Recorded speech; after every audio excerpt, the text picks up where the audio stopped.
Students, आज हम पढ़ेंगे हैलोजन परिवार की अभिक्रियाशीलता। किसके साथ? हाइड्रोजन के प्रति अभिक्रियाशीलता। तो जब हैलोजन परिवार हमारा क्या था? Fluorine, chlorine, bromine, iodine. तो ये हैलोजन परिवार के तत्व जब हाइड्रोजन से क्रिया करते हैं तो हैलाइड बनाते हैं। क्या बनाते हैं? हैलाइड। हैलोजन के तत्व, हैलोजन तत्व हाइड्रोजन से क्रिया करके हैलाइड बनाते हैं। ठीक है, तो ये HX प्रकार के हैलाइड बनाते हैं। किस प्रकार के हैलाइड? HX प्रकार के। अब फ्लोरीन ने हाइड्रोजन से क्रिया की है तो क्या बनेगा? HF। क्लोरीन ने की हाइड्रोजन से क्रिया तो क्या बनेगा? HCl। ब्रोमीन ने किया हाइड्रोजन से क्रिया तो HBr। आयोडीन करेगा तो HI। तो इस प्रकार के ये हैलाइड बनते हैं। तो हाइड्रोजन से क्रिया करके हैलोजन हाइड्रोजन हैलाइड बनाते हैं। इस प्रकार के हैलाइड बनते हैं HF, HCl, HBr, HI। इनकी जो क्रियाशीलता का क्रम है ये ऊपर से नीचे आने पर घटता है। क्रियाशीलता का क्रम, क्रियाशीलता का क्रम ऊपर से नीचे आने पर घटता है। किसका क्रम? क्रियाशीलता का क्रम। क्रियाशीलता का क्रम ऊपर से नीचे आने पर घटता है। तो इसका अर्थ क्या है कि फ्लोरीन क्या करेगा? जल्दी क्रिया करेगा। जो फ्लोरीन होगी हमारी, जो F होगा वो क्या करेगा? हमारा जल्दी क्रिया करेगा। और आयोडीन क्या करेगा? देरी से क्रिया करेगा, क्योंकि आयोडीन की क्रियाशीलता क्या है? कम। वर्ग में ऊपर से नीचे आने पर क्रियाशीलता घटती है। क्या होती है? घटती है। और जब क्रियाशीलता घटती है इसलिए फ्लोरीन जल्दी से क्रिया करेगा और आयोडीन देरी से क्रिया करेगा। तो ये हमने क्रियाशीलता पढ़ ली किसकी? हाइड्रोजन हैलाइड की। अब हाइड्रोजन हैलाइड की हमें और भी गुण पढ़ने हैं। तो हमको देखना है इनकी अम्लीय सामर्थ्य। क्या देखना है? अम्लीय सामर्थ्य। तो अम्लीय सामर्थ्य भी ऊपर से नीचे आने पर, अम्लीय सामर्थ्य वर्ग में ऊपर से नीचे आने पर बढ़ती है। क्या होती है? बढ़ती है। क्या बढ़ती है? अम्लीय सामर्थ्य।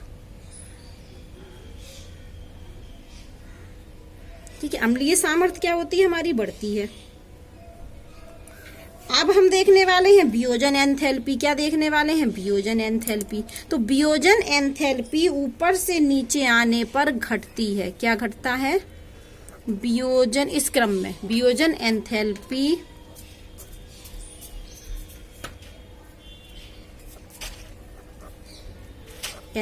क्या होती है? घटती है। और स्टेबिलिटी भी घटती है। इनकी स्टेबिलिटी भी क्या होती है? ऊपर से नीचे आने पर स्थायित्व क्या होता है? स्टेबिलिटी घटती है। तो अभी मैंने बोला कि जो हैलोजन तत्व होते हैं वो हाइड्रोजन से क्रिया करके हैलाइड बनाते हैं। किस प्रकार के हैलाइड? HX। और X का मतलब क्या है? कोई भी हैलोजन तत्व। तो इस प्रकार से बन सकते हैं। यदि फ्लोरीन होगा तो HF बनेगा, क्लोरीन होगा तो HCl बनेगा, और ब्रोमीन होगी तो HBr बनेगा, आयोडीन होगी तो HI बनेंगे। तो ये हैलाइड बनते हैं। और इनकी जो क्रियाशीलता होती है इनकी, वो क्या होती है? ऊपर से नीचे आने पर घटती है। इसलिए फ्लोरीन जल्दी से क्रिया करेगा और आयोडीन देरी से क्रिया करेगा। अब हम इन हैलाइड के कुछ गुण पढ़ते हैं। किसके गुण पढ़ते हैं? कुछ हैलाइड के गुण। तो इनके जो हैलाइड के गुण में हम पढ़ने वाले हैं, पहला अम्लीय सामर्थ्य, दूसरा हम पढ़ने वाले हैं वियोजन एंथैल्पी, और तीसरा हम पढ़ने वाले हैं स्थायित्व। तो ये हैलाइड के गुण हैं अम्लीय सामर्थ्य, वियोजन एंथैल्पी और स्टेबिलिटी। तो जो अम्लीय सामर्थ्य होता है वो ऊपर से नीचे आने पर बढ़ता है। तो किस में अम्लीय सामर्थ्य ज्यादा होगा? HF में कि HI में? HI में, क्योंकि ऊपर से नीचे आने पर अम्लीय सामर्थ्य बढ़ता है। और वियोजन एंथैल्पी ऊपर से नीचे आने पर घटती है और स्टेबिलिटी भी ऊपर से नीचे आने पर घटती है। तो हम यहाँ इनका क्रम लिख देते हैं। किसका क्रम?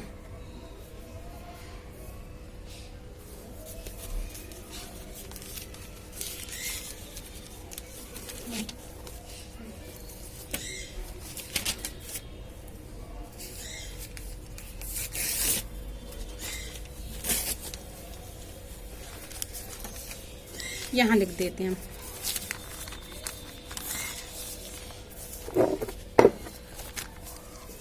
इसके अनुसार, ठीक है, हैलाइड का पहला किसका क्रम? अम्लीय सामर्थ्य का क्रम पहला। तो क्या देखा हमने? क्या पाया कि अम्लीय सामर्थ्य ऊपर से नीचे आने पर घटती, अम्लीय सामर्थ्य बढ़ती है। तो सबसे कम होगा HF की अम्लीय सामर्थ्य, फिर उससे ज्यादा होगी HCl की अम्लीय सामर्थ्य, फिर उससे ज्यादा HBr की, और सबसे ज्यादा HI की। अम्लीय सामर्थ्य का क्रम हो गया। दूसरा मैंने पढ़ाया था वियोजन एंथैल्पी। तो वियोजन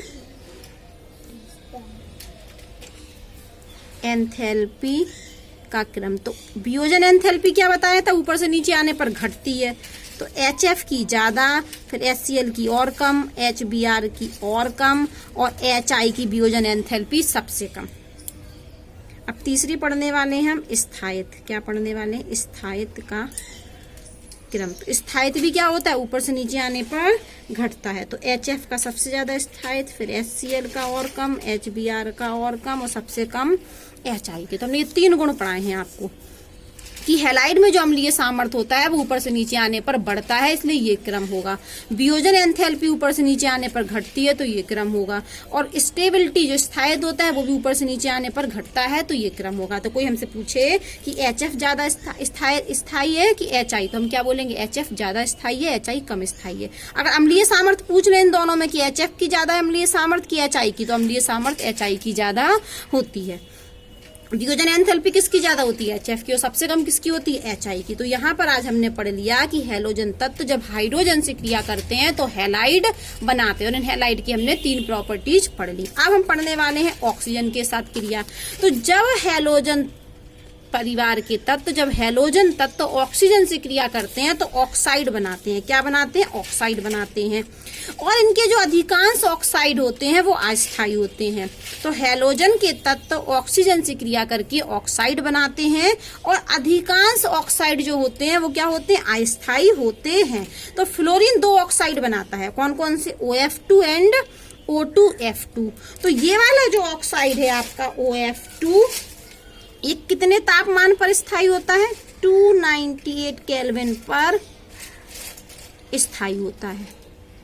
फ्लोरीन के 2 ऑक्साइड होते हैं, OF2 और O2F2। तो OF2 298 केल्विन पर स्थायी होता है, जबकि O2F2 जो है हमारा, इसको हम प्लूटोनियम, ये क्या करता है, प्लूटोनियम को PuF6 में, प्लूटोनियम के फ्लोराइड में ऑक्सीकृत कर देता है। ये जो फ्लोरीन का ऑक्साइड है ये प्लूटोनियम को प्लूटोनियम के फ्लोराइड में ऑक्सीकृत कर देता है, इसलिए हम इसको क्या में उपयोग करते हैं, प्लूटोनियम को प्लूटोनियम फ्लोराइड के रूप में हटाने हेतु किया जाता है। ईंधन में से हमें प्लूटोनियम हटाना है तो हम क्या मिला दें, O2F2, और O2F2 क्या करता है, प्लूटोनियम को प्लूटोनियम फ्लोराइड में बदल देता है। तो हम प्लूटोनियम को इससे हटा सकते हैं, तो इसकी सहायता से हम प्लूटोनियम को रिमूव कर सकते हैं। यह करता क्या है, प्लूटोनियम को प्लूटोनियम फ्लोराइड में ऑक्सीकृत कर देता है, जो साफ साफ लिखा है।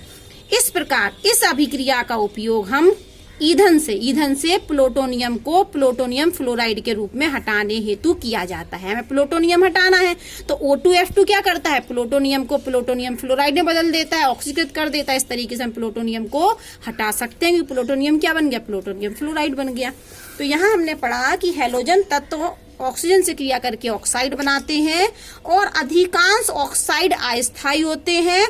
फ्लोरीन के 2 ऑक्साइड होते हैं, OF2 और O2F2। तो OF2 तो 298 केल्विन पर स्थायी होता है, जबकि O2F2 का उपयोग हम क्या करते हैं, प्लूटोनियम को ईंधन में से रिमूव करने में करते हैं। प्लूटोनियम को क्या करने में करते हैं, रिमूव करने में, हटाने में, क्योंकि ये प्लूटोनियम फ्लोराइड में बदल देता है। अब जो ऑक्साइड बनते हैं, हमारे जो ऑक्साइड बनते हैं, उन ऑक्साइड के स्थायित्व का क्रम सुनिए क्या होता है कि जो आयोडीन के ऑक्साइड बनते हैं वो क्या होते हैं, स्थायी होते हैं। उससे कम स्थायी होते हैं Cl के और ब्रोमीन के सबसे कम। तो जो ऑक्साइड हमारे बनते हैं हैलोजन के द्वारा, तो उनके स्थायित्व का क्रम, आयोडीन के द्वारा जो ऑक्साइड बनते हैं वो ज्यादा स्थायी होते हैं, क्लोरीन के थोड़े कम स्थायी होते हैं, और ब्रोमीन के और ज्यादा कम स्थायी होते हैं। तो ये ऑक्साइड का स्थायित्व का क्रम है। अब जो हैलोजन के उच्चतर ऑक्साइड की, जो मान के चलो हमारे पास 2 ऑक्साइड है, एक उच्चतर ऑक्साइड है और एक निम्नतर ऑक्साइड है। तो जो उच्चतर ऑक्साइड होंगे उनकी प्रवृत्ति स्थायी होने की ज्यादा होती है। फिर से सुन लीजिए, 2 प्रकार के ऑक्साइड हैं, उच्चतर ऑक्साइड और निम्नतर ऑक्साइड। तो उच्चतर ऑक्साइड की स्थायी होने की प्रवृत्ति ज्यादा होती है। साफ साफ लिखा है कि हैलोजन के उच्चतर ऑक्साइडों की प्रवृत्ति निम्नतर ऑक्साइडों की अपेक्षा अधिक स्थायी होने की होती है। तो उच्चतर ऑक्साइड स्थायी होते हैं किसकी तुलना में? निम्नतर ऑक्साइड की तुलना में। अब यहाँ देखिए क्लोरीन के ऑक्साइड मैंने कुछ लिखे हैं, Cl2O और ClO2, Cl2O6, Cl2O7, ये हमने कुछ क्लोरीन के क्या लिखे हैं? ऑक्साइड। तो ये वाला जो ऑक्साइड है हमारा ये सबसे कम स्थायी है क्योंकि ये निम्नतर ऑक्साइड है और ये उच्चतर ऑक्साइड है। तो ये वाला ऑक्साइड ज्यादा स्थायी है। अभी मैंने पढ़ाया ना कि उच्चतर ऑक्साइड ज्यादा स्थायी होते हैं किसकी तुलना में? निम्नतर ऑक्साइड की तुलना में। फिर मैंने कहा क्लोरीन ये 4 ऑक्साइड बनाता है, तो ये वाला जो ऑक्साइड है ये निम्नतर ऑक्साइड है, तो ये कैसा होगा? कम स्थायी। और ये वाला ऑक्साइड हमारा क्या है? उच्चतर ऑक्साइड, तो ये कैसा स्थायी होगा? ज्यादा स्थायी होगा। यहाँ अगर हम इस ऑक्साइड में Cl की क्या देखें? ऑक्सीकरण अवस्था देखें तो ये निकलती है +1। कितनी निकलती है? +1। और यहाँ निकालें तो +4 और यहाँ निकालें तो +6 और यहाँ निकालें तो +7। तो हम ऐसा भी बोल सकते हैं कि यदि हैलोजन तत्व की ऑक्सीकरण अवस्था ज्यादा है तो वो वाला ऑक्साइड क्या होगा? स्थायी। और यदि ऑक्सीकरण अवस्था का मान कम है तो वो ऑक्साइड कम स्थायी होगा। अब हम ब्रोमीन के ऑक्साइड ले लें। क्या लेने? ब्रोमीन के ऑक्साइड। ये हैं Br2O, BrO2, BrO3। तो ये तीनों ही कम स्थायी होते हैं। इसमें तो ये कम स्थायी होता है लेकिन ये वाला ज्यादा स्थायी होता है क्लोरीन में। लेकिन ब्रोमीन के तीनों ऑक्साइड कम स्थायी होते हैं। तीनों क्या होते हैं? कम स्थायी होते हैं लेकिन ज्यादा क्रियाशील होते हैं। स्थायी तो कम होते हैं लेकिन क्रियाशील कैसे होते हैं? इनकी क्रियाशीलता क्या होती है? बहुत बहुत ज्यादा क्रियाशील होते हैं ये ब्रोमीन के ऑक्साइड। अब आयोडीन के ऑक्साइड हमने लिखे I2O4, I2O5, I2O7। तो ये तीनों आविले ठोस हैं। ये तीनों ही कैसे हैं? ये तीनों आविले, ये आयोडीन के तीनों ऑक्साइड आविले ठोस हैं। कैसे ठोस हैं? आविले ठोस हैं। तथा गर्म करें यदि हम इनको, यदि इन ऑक्साइड को, आयोडीन के ऑक्साइड आविले ठोस है, यदि हम इन आयोडीन के ऑक्साइड को गर्म कर दें तो इनका विघटन हो जाता है। तथा गर्म करने पर टूट जाते हैं। गर्म करने पर विघटित हो जाते हैं। और एक बात सुन लीजिए, जो I2O5 होता है ये सबसे अच्छा ऑक्सीकारक होता है। ये क्या होता है हमारा? ये बहुत अच्छा ऑक्सीकारक होता है। I2O5 बहुत अच्छा ऑक्सीकारक होता है। अब हम पढ़ने वाले हैं धातुओं के साथ अभिक्रियाशीलता। तो हैलोजन तत्व जब धातुओं से क्रिया करते हैं तो धातु हैलाइड बनाते हैं। क्या बनाते हैं? धातु हैलाइड। हैलोजन जब धातु से अभिक्रिया करते हैं तो क्या बनाते हैं? धातु हैलाइड बनाते हैं। जैसे हम यहाँ पर एक धातु ले लेते हैं मैग्नीशियम, और एक हैलोजन कोई तत्व ले ले, हमने ले लिया Br, ब्रोमीन ले ली, तो ये धातु है, ये हमारी धातु है और ये हमारा क्या है? हैलोजन। तो हैलोजन जब धातु से क्रिया करते हैं तो क्या बोला था मैंने? क्या बनाते हैं? धातु हैलाइड। हैलोजन जब धातु से अभिक्रिया करते हैं तो धातु हैलाइड बनाते हैं। तो हैलोजन कौन सा ले लिया? Br2। और धातु कौन सी ले ली? Mg। तो यहाँ पर क्या बनने वाला है? MgBr2। ये क्या है? धातु हैलाइड। मैग्नीशियम ब्रोमाइड है, ये हमारा क्या है? Magnesium bromide. तो हैलोजन धातुओं से अभिक्रिया करके धातु हैलाइड बनाते हैं। ये हमने एक धातु ली और ये हैलोजन लिया, ये धातु हैलाइड बन गया। मैग्नीशियम धातु ली और ब्रोमीन हैलोजन लिया तो क्या बन गया? Magnesium bromide. ये क्या बन गया हमारा? Magnesium bromide.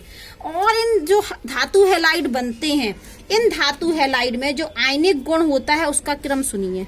कोई भी धातु हो, लेकिन यदि फ्लोरीन के साथ धातु हैलाइड बना है तो उसमें आयनिक लक्षण ज्यादा होगा, और यदि किसी धातु ने Cl के साथ धातु हैलाइड बनाया तो उसमें आयनिक गुण थोड़ा कम होगा, और ब्रोमीन के साथ वाला धातु हैलाइड और ज्यादा कम आयनिक होगा, और आयोडीन के साथ वाला हैलाइड और ज्यादा कम आयनिक होगा। तो ये मैंने यहाँ पर क्या लिखा है? धातु हैलाइड के आयनिक गुण का क्रम लिखा है। धातु हैलाइड में आयनिक गुण का क्रम। ठीक है। हैलोजन धातुओं से अभिक्रिया करके धातु हैलाइड बनाते हैं। तो जो धातु हैलाइड हमारे बनते हैं इनमें जो आयनिक लक्षण होता है वो फ्लोरीन वाले में सबसे ज्यादा होता है, आयोडीन वाले में सबसे कम होता है। तो ये घटता क्रम है आयनिक गुण का। यदि कोई धातु हैलाइड फ्लोरीन वाला होगा तो उसमें आयनिक गुण ज्यादा होगा, और आयोडीन वाला कोई धातु हैलाइड होगा तो उसमें आयनिक गुण कम होगा।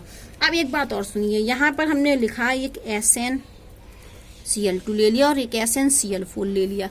Sn हमारी धातु है और हमने क्या ले लिया, एक क्लोरीन हैलोजन ले लिया। तो ये धातु हैलाइड बन गया। Sn धातु और क्लोरीन हैलोजन के साथ धातु हैलाइड बने, तो धातु हैलाइड SnCl2 भी बनता है और SnCl4 भी बनता है। अगर हम यहाँ इसकी ऑक्सीकरण अवस्था निकालें SnCl2 में तो ये कितनी होगी, +2, और SnCl4 में जो Sn की ऑक्सीकरण अवस्था होगी वो +4 होगी। अब बात सुनिए कि ये इसमें जो ज्यादा ऑक्सीकरण अवस्था वाला तत्व होगा, ज्यादा ऑक्सीकरण अवस्था वाला तत्व होगा उसमें कोवेलेंट लक्षण ज्यादा होगा। सहसंयोजी, कोवेलेंट बोले या संयोजी, तो सहसंयोजी लक्षण ज्यादा होगा। फिर से सुन लीजिए, हमने लिया SnCl2 और SnCl4, ये भी धातु हैलाइड है, ये भी धातु हैलाइड है। इसमें धातु की ऑक्सीकरण अवस्था +2 है, इसमें धातु की ऑक्सीकरण अवस्था +4 है। नियम क्या बोला कि जिस धातु हैलाइड में धातु की ऑक्सीकरण अवस्था ज्यादा होती है उसमें सहसंयोजी लक्षण ज्यादा होता है। अब एक और एग्जाम्पल समझ लीजिए आप, ये पहला एग्जाम्पल है, एक और ले लेते हैं हम, PbCl2 और हमने ले लिया यहाँ पर PbCl4। इसमें किसमें ज्यादा सहसंयोजी लक्षण होगा, फिर से इसकी है +2, इसकी है +4, तो इन दोनों में PbCl2 और PbCl4 में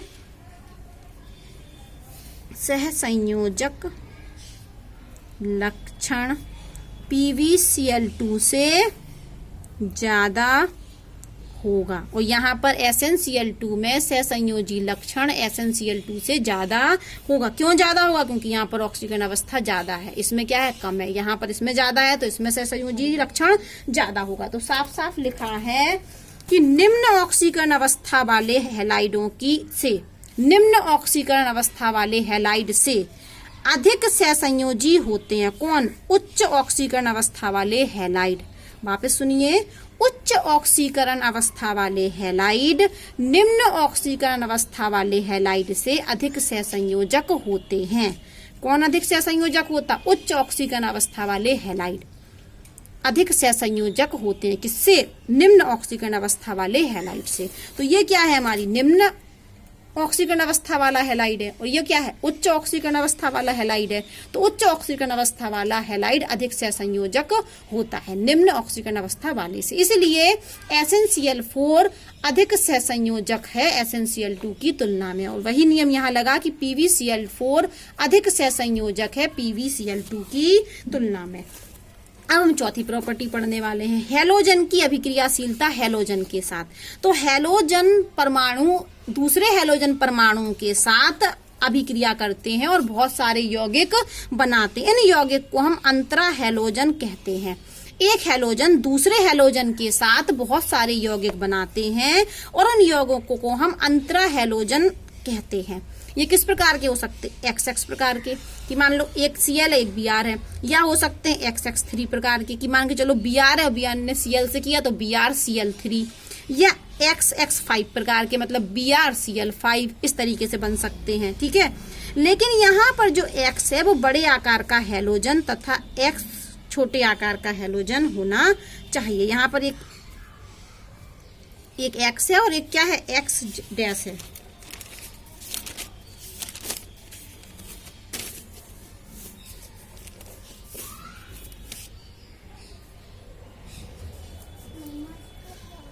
ये यहाँ पर ये डैश लगा है, ये ठीक है। तो जिनकी जिस हैलोजन की संख्या बढ़ रही है, हम कह रहे हैं X या X5 या X3, वो कैसा होना चाहिए, छोटे आकार का, और ये वाला क्या होना चाहिए, हमारा बड़े आकार का। जैसे हम बोले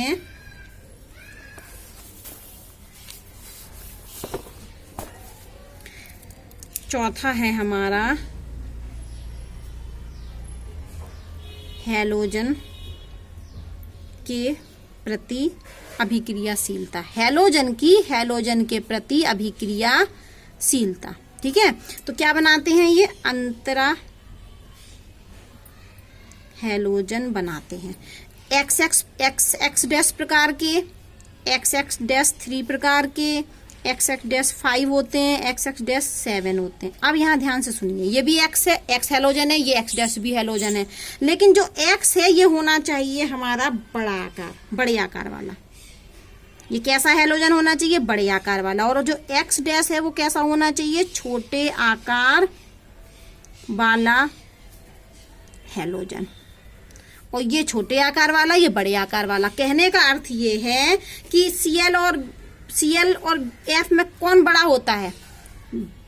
Cl बड़े आकार का होता है और F क्या होता है? छोटे आकार का। तो ये जो डैश वाला है तो हम मतलब क्या बना सकते हैं?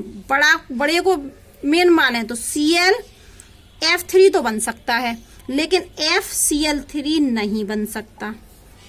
FCl इसका बना रहे हैं हम XX3 प्रकार का, तो X क्या होना चाहिए? बड़ा वाला। तो Cl बड़ा है फ्लोरीन से, तो ClF3 तो बन सकता है, ClF3 तो बन सकता है, लेकिन FCl3 नहीं बन सकता। क्यों? क्योंकि जो Cl है इसका आकार क्या है? बड़ा।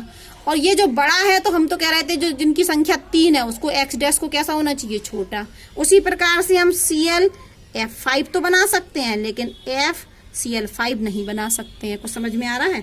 तो हैलोजन के साथ अभिक्रिया करके अंतरा हैलोजन बनाते हैं। और कैसे कैसे प्रकार के? XX डैश प्रकार के, XX3 डैश प्रकार के, XX5 डैश प्रकार के, XX7 डैश प्रकार के। लेकिन X डैश वाला जो हैलोजन है उसका आकार छोटा होना चाहिए, और जो ये वाला X हैलोजन है इसका आकार बड़ा होना चाहिए।